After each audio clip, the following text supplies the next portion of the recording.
Работата е тешка, но задоволството е неизмерно, велат волонтерите.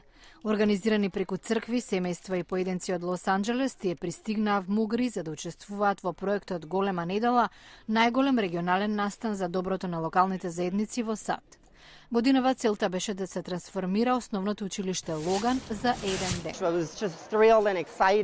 Восхитен и возбуден сум за нашата заедница, особено бидејќи минуваме низ мощен тежок економски период, а немаме доволно работна сила.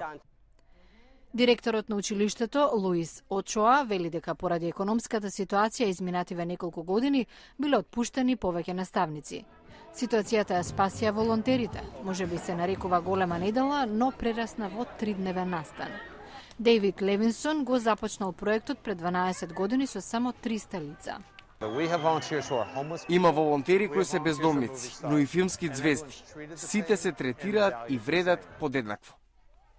Ширум Калифорнија денес во рамки на проектот волонтираат преку 50.000 лица помагајќи во заедниците каде е најпотребно. Ова е Венис, мало градче исто така во Калифорнија, каде постои бесплатна клиника за сиромашни. Со оглед на лошата економска ситуација, од клиниката велат дека без волонтерите од Голема недела, тие не ќе можеле да опстанат.